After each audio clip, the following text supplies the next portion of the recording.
Let me ask you a question. What's the most valuable asset in the world? Money? No.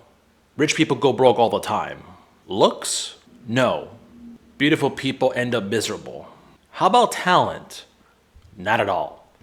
Talented people waste their gifts every day. Connections? Close. But you can have the best network and still fail. So what is it? The ability to focus. Not just focus, deep, sustained, undistracted focus. The ability to work on one thing for hours without checking your phone, without getting bored, without needing stimulation. That's the ultimate weapon. And almost nobody has it anymore. So part one, the attention economy. Here's what's happening. Your attention is the most valuable resource on the planet. Not oil, not gold, attention. Because whoever controls attention controls behavior. And whoever controls behavior controls money.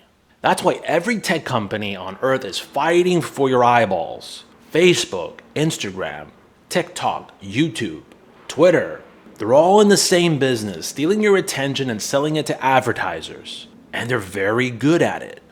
They have teams of PhDs in behavioral psychology engineering these platforms to be addictive as possible. Infinite scroll, autoplay, push notifications, algorithmic feeds designed to keep you hooked. You think you're just checking your phone, but you're losing. Every time you break focus, you're losing 23 minutes of productivity.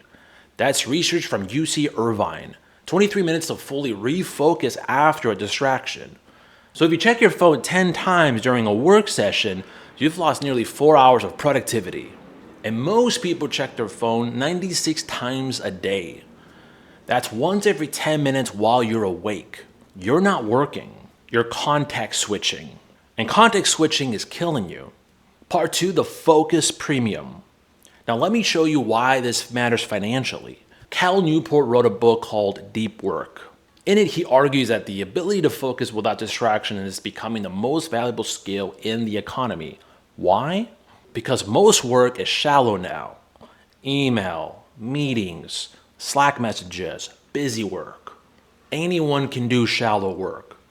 But deep work, the ability to solve complex problems, to create something valuable, to think strategically, now that's rare. And rare equals valuable. Newport also found that people who can do deep work consistently earn significantly more than their peers. Not because they work longer hours, because they produce better output in less time. So here's the math. Average knowledge worker, 3 hours of deep work per week if they're lucky. High performers, 20 plus hours of deep work per week. That's not 7x more productivity. That's 50x more productivity. Because deep work compounds, shallow work doesn't. When you're doing shallow work, you're treading water. When you're doing deep work, you're building assets. Code that generates revenue. Content that attracts clients. Strategy that multiplies results. Systems at scale. That's the focus premium. And it's getting bigger every year as more people lose the ability to focus. Part three, the Stoic focus framework. The Stoics understood this 2,000 years ago. They didn't have smartphones, but they had the same problem, distraction. Marcus Aurelius was the emperor of Rome, the most powerful man in the world. In his personal journal, Meditations, he writes, quote, "You have power over your mind, not outside of events. Realize this and you will find strength." Read that again. You have power over your mind, not outside events. That's the entire game.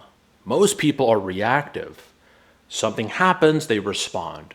Notification pings, they check it. Someone emails, they reply immediately. Thoughts pop up and they follow it. They're not in control. They're being controlled. Stoicism is about taking back control. Epictetus, a Stoic philosopher who was a slave for most of his life, taught, quote, "What disturbs man's mind is not events, but their judgments on events." It's not the notification that breaks your focus. It's the judgment that you need to check it. It's not the email that stresses you out. It's your judgment that you need to respond right now. You have control over your attention. You're just not exercising it. Seneca wrote an entire essay called On the Shortness of Life. In it, he says, Quote, and it's not that we have a short time to live, but that we waste a lot of it. Most people waste their time because they don't protect their attention. They let other people's priorities become their priorities. They let every distraction steal their focus. And then they wonder why they never accomplish anything meaningful. The Stoics had a practice, premeditatio malorum, which means negative visualization. They would imagine the worst case scenario to prepare themselves mentally. Apply this to focus. Imagine you get to the end of today and you accomplished nothing. You checked your phone 100 times. You responded to emails all day. You attended pointless meetings, but you didn't move the needle on anything important. How do you feel? Probably terrible. Now imagine the opposite. You worked for 4 hours straight on your most important project. Deep focus, no distractions. You made real progress. How do you feel? Probably great. That's the difference between reactive and proactive, between scattered and focused, between wasted time and invested time. The Stoics knew, control your attention and control your life. Part 4, the neuroscience of flow. Let me give you the science behind why focus is so powerful. There's a mental state called flow. Mihaly C. studied this for decades. Flow is when you're so absorbed in what you're doing that time disappears. You're not thinking about yourself. You're not distracted. You're not completely immersed. Athletes call it the zone. Artists call it being in the flow. Programmers call it deep work. It's all the same thing. And here's what's fascinating. When you're in the flow, your brain operates differently. Prefrontal cortex, the part of your brain that's constantly judging and analyzing, quiets down. Your dopamine levels spike. You become hyper-focused and creative. Studies show that people in flow are 500% more productive than normal. Not 50%, 500%. 5 times more productive. But here's the catch. It takes 15 to 20 minutes of uninterrupted focus to enter flow state. And one distraction kicks you out immediately. So if you're checking your phone every 10 minutes, you literally never enter flow, ever. You're operating at 20% capacity all day, while the people who protect their focus are operating at 500% capacity for hours at a time. That's not a small advantage. That's a completely different game.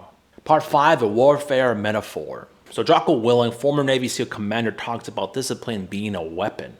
He says, quote, discipline equals freedom. Most people think discipline is restrictive, but Jocko knows the truth. Discipline gives you freedom. When you're disciplined with your focus, you get more done in less time, which means you have more freedom to do what you want. When you're undisciplined, you're constantly busy, but never productive. You're always behind, always stressed, always overwhelmed. That's not freedom. That's prison. Navy SEALs train to maintain focus under extreme stress. Bullets flying, explosions, chaos all around.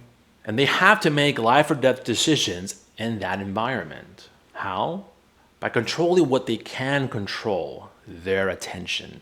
They focus on the immediate task, not the noise, not the fear, the task. You might not have bullets flying at you, but you have notifications, emails, Slack messages, social media. It's a different kind of warfare, but it's still warfare. And if you're not defending your attention, you're losing. Part 6, the monastery versus the marketplace. Here's where most people get it wrong. They think the only way to focus is to become a monk. Go to the cabin in the woods, delete all technology, live in silence. That's not realistic for most people. You have a job. You have a business. You have responsibilities. You can't just disappear. So how do you build deep focus in the real world? You create a monastery inside the marketplace. So what does that mean? You build systems that protect your focus even when you're surrounded by distractions. Here's the framework. Rule 1, time blocking. You don't find time for deep work, you schedule it. Block off 2 to 4 hours every morning, and that is sacred time. No meetings, no calls, no email. Just you and your most important task. Rule number 2, environment design. Your environment determines your behavior. If your phone is next to you, you'll check it. If Slack is open, you'll respond. If your door is open, people will interrupt. So change the environment. Phone in another room or turned off. Close all apps except for what you need for the task. Headphones on even if you're not listening to anything. Door closed and maybe put a do not disturb mode on everything. Make focus easy. Make distraction hard. Rule 3, single tasking. Multitasking is a lie. Your brain can't focus on two things at once. What you're actually doing is rapid task switching, and every switch costs you. So work on one thing and finish it. Then move on to the next. Rule 4, the 90-minute cycle. Your brain can only sustain deep focus for about 90 minutes. After that, you need a break. So structure your day in 90-minute blocks. 90 minutes deep work, 15 minutes break. You can walk, stretch, hydrate. And then 90 minutes deep work, and then 15 minutes break time. You can do 2-3 cycles a day. That's 3 to 4.5 hours of deep work, which is more than what people do in a week. And rule number 5, the shutdown ritual. At the end of your workday, shut down completely. Review what you've accomplished, plan tomorrow, close all work apps, then walk away. No email after 6 p.m., no work on weekends unless you choose to. This isn't lazy. This is recovery. Your brain needs downtime to process and consolidate. If you're always on, you're never actually working at full capacity. And part 7, the attention diet. Just like how you have a diet for food, you need a diet for information. Most people consume information like junk food. Constantly, mindlessly, whatever's in front of them. The news, social media, gossip, drama. It's the mental equivalent of eating Doritos all day. You feel full, but you're malnourished. So here's the attention diet. What to eliminate? Social media during work hours or completely. The news, mostly noise and it's rarely signal. Group chats, which are attention black holes.